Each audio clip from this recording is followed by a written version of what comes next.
Hello, welcome to the Seattle Coffee Gear YouTube channel. I'm John. I'm really excited about this video. It's one that I've wanted to make for a long time. Every day I'm talking to customers about these Breville Barista Series machines. We're gonna cover everything from the Express to the Pro and all the models in between, discuss the pros, cons, features, why one might be better than another for your specific needs. Before we do that, make sure you're subscribed to our channel. This is especially good if you're shopping for your next piece of coffee gear. We're always posting new videos with equipment recommendations like this, tips and tricks on how to make better coffee and maintain your equipment. I hope you're ready for a fun video talking about these machines, everything from the Express to the Pro and all the models in between. Grab a cup of coffee and let's jump in. Let's start off by talking about the two machines with Express in their names. On my left, we have the classic Breville Barista Express. This is really the machine that started it all and began this whole lineup for Breville. This machine is the original and it's still around for a reason. Sometimes I feel like a broken record saying this, but I talk to customers all day long recommending machines and giving product advice. I often find myself coming back to the Barista Express just because it is such a good starting point. It has everything you need with a built-in grinder. It has an easy to use adjustment wheel for your grind size. You have a timer to control how much coffee is dispensed. And then once you start the brewing process, you have shot timing that will automatically stop your shot at a set point. I like to think about these features almost like guardrails that'll help prevent you from making mistakes while learning how to use one of these machines. That's one of the big reasons that these machines are so easy to work with and learn on. You can make most any drink you want on this machine because you have a steam wand and a separate hot water spout. The steam wand isn't incredibly powerful, but it still does a good job, and if you're patient, I found you can get great results from it. As we move up in the range of machines, what you're gonna find is that some more of these processes are automated.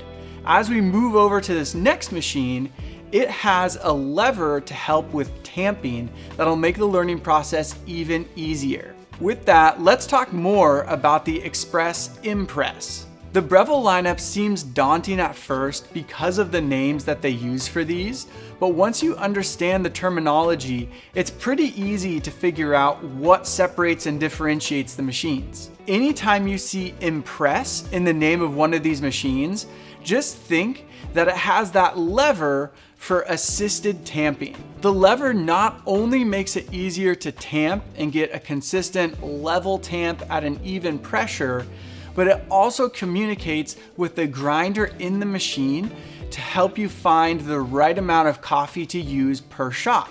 This is yet another guardrail to make the whole process for learning how to make espresso easier. Maybe you're coming from a pod-based machine or a more traditional super automatic, and the coffee quality from those is just not cutting it. But you might not have all the time in the world to learn how to be your own barista, have a separate grinder, weigh everything out. That's just not right for you yet. Perhaps it's a stage of life, or maybe it's just not a hobby you want to tackle. That's where a machine like the Impress really makes a lot of sense. You get very good coffee quality that's better than those pod machines, that's better than a traditional super auto, but the effort level isn't much greater than you'd find on those other machines. This machine still has the manual steam wand of the original Express and has a similar grind adjustment system, hot water system.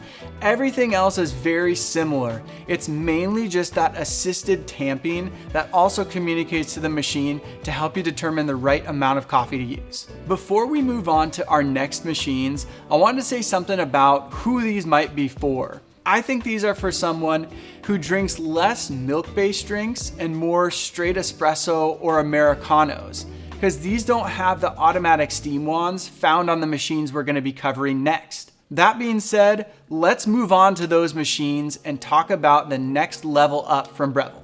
Next up, we're gonna talk about the touch machines from Breville. If you were looking at the last ones and thinking that you may be needing something more, these touch machines could be that next step. The Barista Touch was released after the Barista Express. It was the next step in the barista lineup. As you can see here, these machines have touch screens, which is not the only difference because they also got automatic steam wands. So as we're talking about this terminology, keep that in mind. Anytime you see the word touch with one of these machines, it means touch screen and the automatic steam wand. The automatic steam wand and touchscreen allow you to program your preferred milk parameters. You can choose a set level of foam from less to a higher amount, more like a cappuccino, and you can also choose the temperature that you want your milk heated to.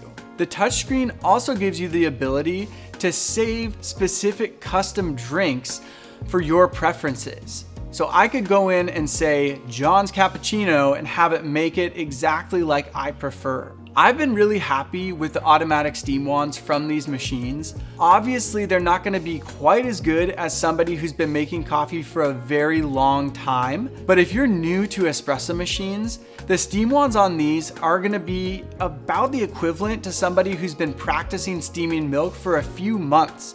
So they really give you a leg up into good coffee and good milk quality at home. The Barista Touch still has that built-in grinder with the easy adjustment, but some of those grind timing features are moved to the touchscreen of the machine. You still get the hot water spout, but they moved its location to be better angled, so you don't really have to move your cup if you're making an Americano. That hot water spout shoots water perfectly into your cup, either before or after you made espresso.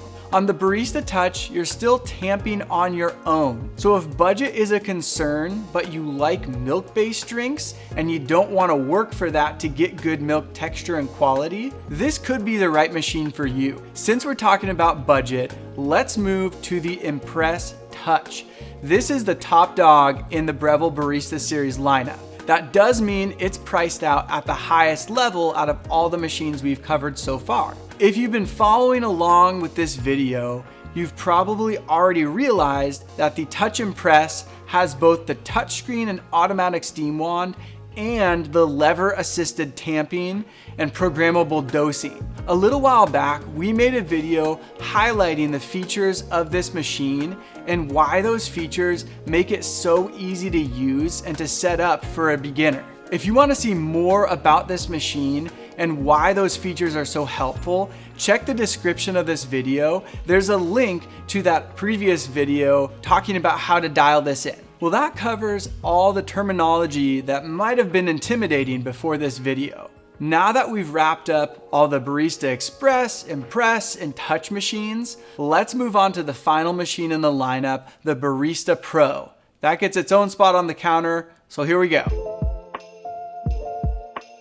This machine was released after the Barista Touch, but before the Impress models. This was launched as a sort of update to the Barista Express, but they still kept producing both, so you have even more choices. This machine does not have the assisted tamping or the automatic steam wand, but it does have a bit more steaming power and better steaming performance over the Barista Express. You also get an LCD display screen that has a little bit more information than the one on the Barista Express did. Oftentimes I get pushback from customers about this machine because it doesn't have the pressure gauge that the Barista Express does. Personally, I haven't found that to be too much of an issue because you can get the same effect by just timing your shots and aiming for a brew time in 25 to 30 seconds. That's really all the gauge on the original Express was doing, was telling you bad pressure, okay pressure, too much pressure. So it was kind of helpful, but didn't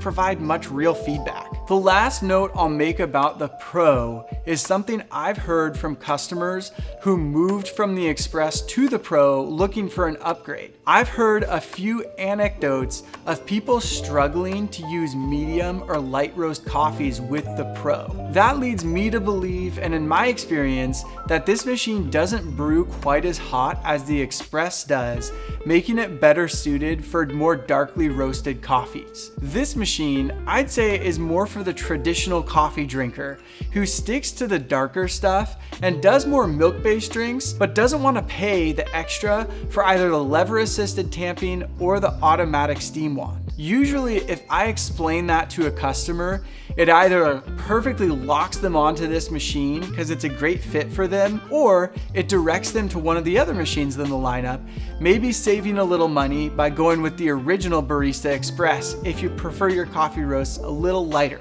The last thing I'll mention is that this machine does have that angled hot water spout, which does make it a little bit nicer for Americanos. Well, that was quite the marathon covering all these different machines. I think it's time to take a break from all this talking and do some brewing. We're gonna brew on the Touch and Press today, just because it has all those cool automatic features. So let's get this out of the way and make some coffee.